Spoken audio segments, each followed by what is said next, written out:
to hit these guys and hit them hard, hit them fast before they grow even bigger. So we try to nip it before they get out of hand. No officer knows what the next call will bring, what they will find behind the next door. Open the door now. Open the door. During the next stop, or the innocent children that will get caught in the middle of their parents' crimes. But this time, the operation is a little different. This group is not your typical gang. They're very young, they're unpredictable, they're upcoming, they want to make themselves known, they want the attention. Preparation will be key for Sergeant Valente Garcia and the members of the SAPD gang unit, a tight-knit family who faces the dangers of the streets of San Antonio while most of us sleep. We want to make sure that they all go home to their families, that they're not injured or hurt in any way. Joining forces with the gang unit, the U.S. Marshals Lone Star Fugitive Task Force. Based on their invite, we were able to put some of our marshals in with their gang unit, and that has been extremely beneficial, not only to their department, but ours as well. The efforts we put into preparing kind of let us come out unscathed from this situation. The 5-day training has to give all of the officers the tools to fight smarter and to prepare for the worst. What we do is inherently dangerous. This training to me I take to heart. It's very important. These are my brothers out here. Every time I hear about one of them getting shot and or killed, it affects me directly. Camp Bullis will be their classroom.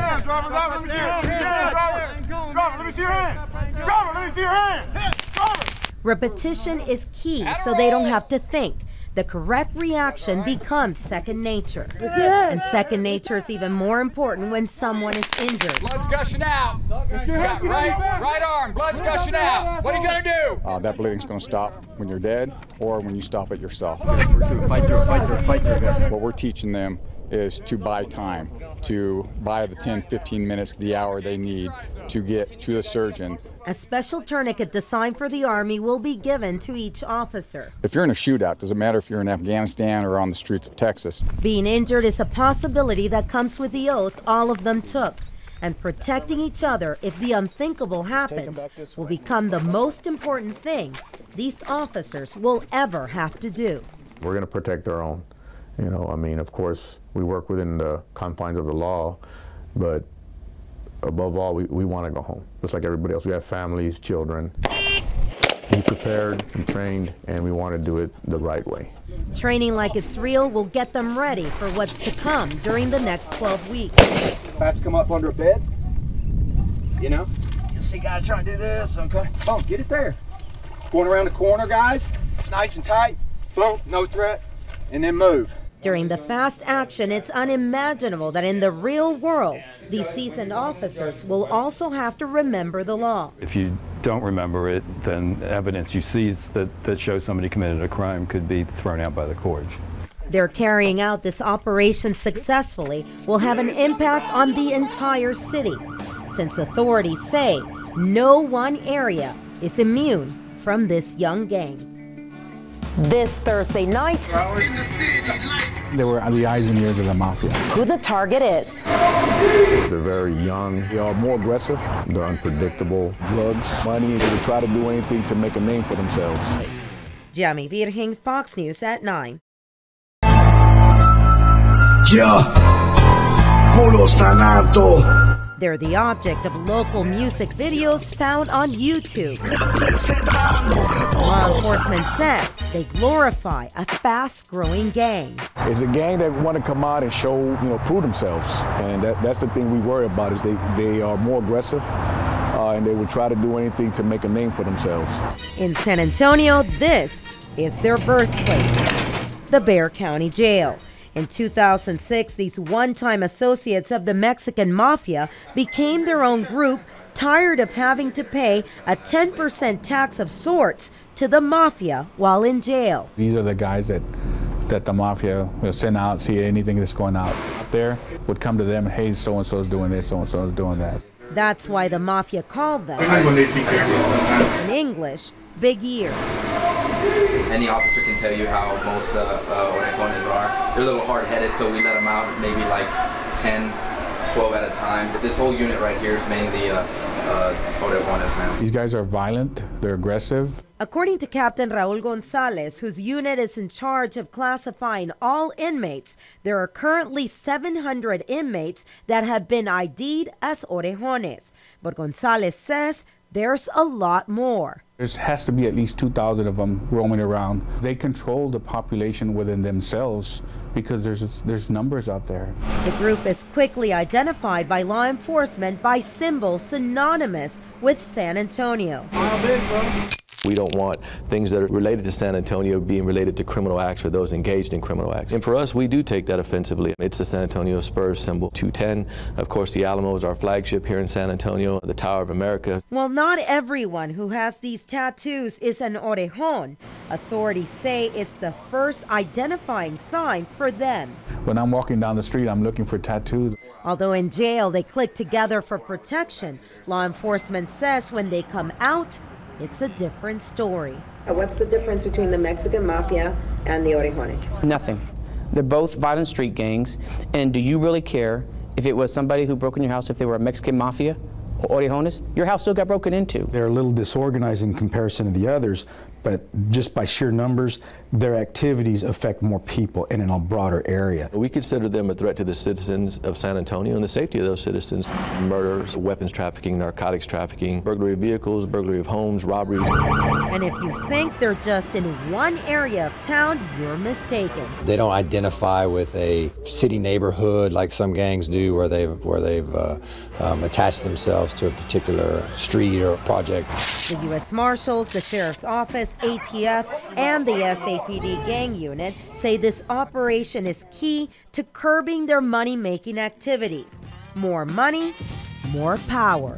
It's all about the money. Is it the drugs, the dealing of the drugs, anything organized crime where they get their hands on, that's what they're going to be doing. They're like a disease. They're never going to go away. Well, I don't care what you do, but the most important thing is try to control them. If we can do something now and get a grasp on them, I think we're going to be ahead of the game because they're having some pretty big problems in some of these other cities. Next week on Thursday, what will the U.S. Marshals and the gang unit face when the operation finally hits the streets of San Antonio? Yami Virgen, Fox News at 9. The violent aspect of the gang. We were expecting to encounter that. A lot of these guys are seasoned on the gang unit, and I know the marshals have seen a lot.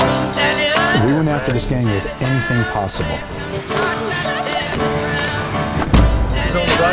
Most gang members run in numbers. Goes back to the old cliche, there's strength in numbers.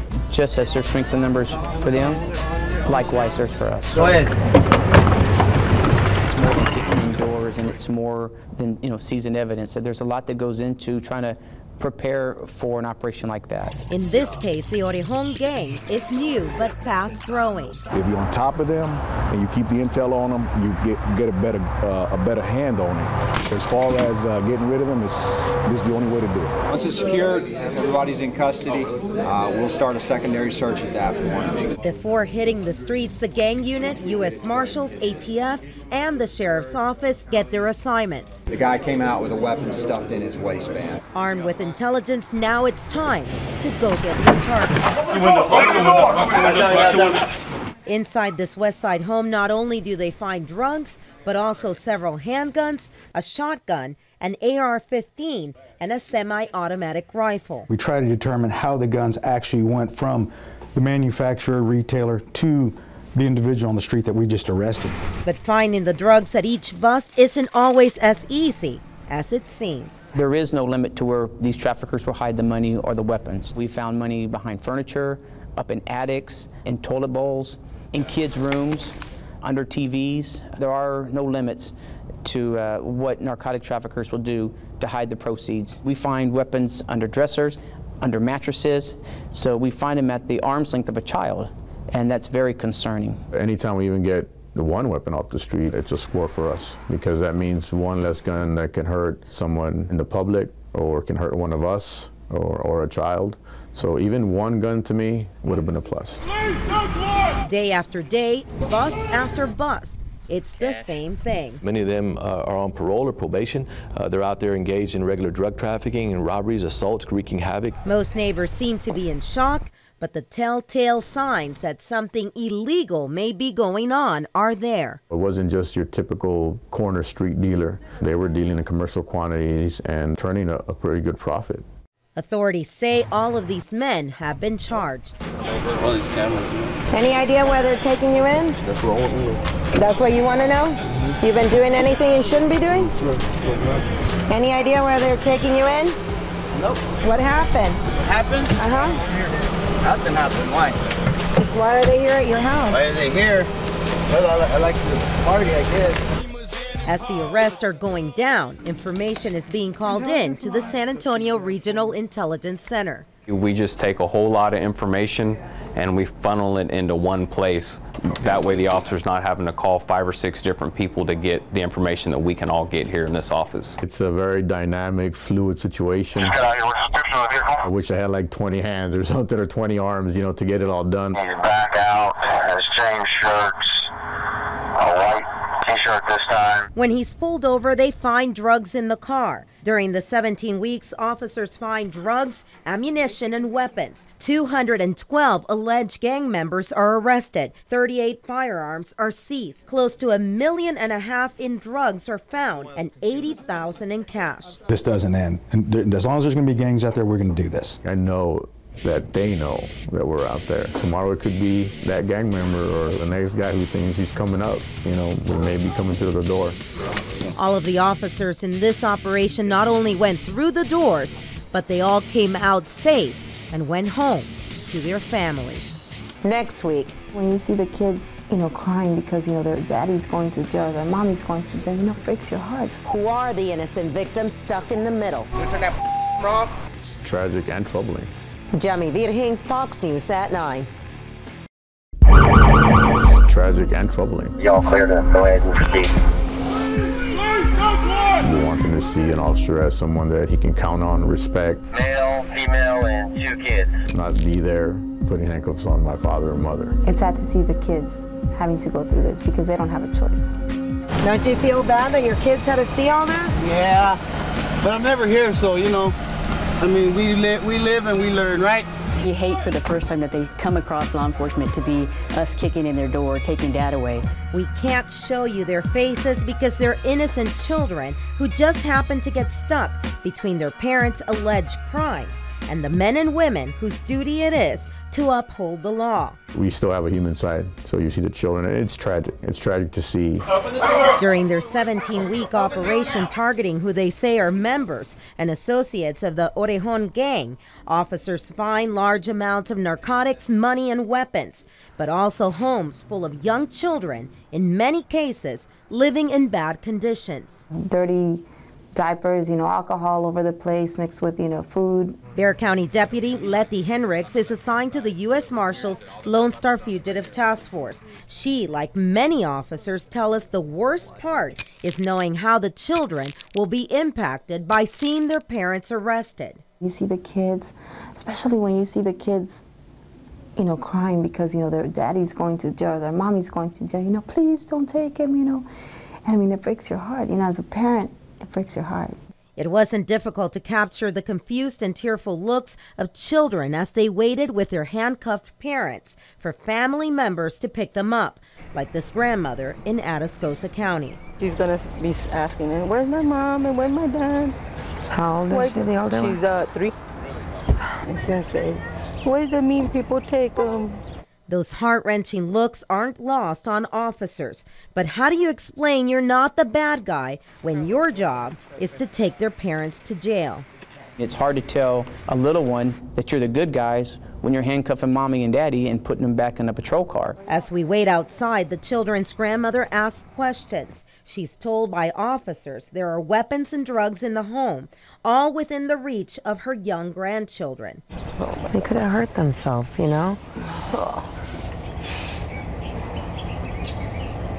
know what I mean? Yeah. They could hurt themselves. That's true. I guess I didn't put 2 together. The children's mothers bring them out and say goodbye, not knowing if they will be charged. Grandma drives away with 3 crying toddlers in the backseat of her car, too little to understand what's going on. They just don't take any effort to protect them. We have to do it for them.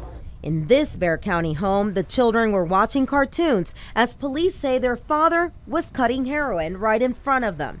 This, they tell us, is a part of the children's everyday life. We go to a house, a kid opens the door, we ask, is your mom home? So-and-so name.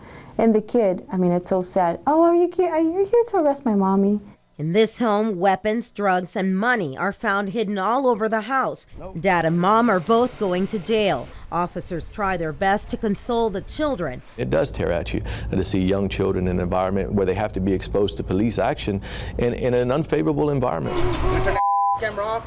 It's almost 1 a.m. by the time the children's uncles pick them up. Their parents are now facing federal charges. They may be out of their lives for several years if found guilty. You have the love of these kids. What's wrong with you? By stopping their parents' alleged criminal activities, the SAPD gang unit and the U.S. Marshals hope to stop what many call the cycle of life.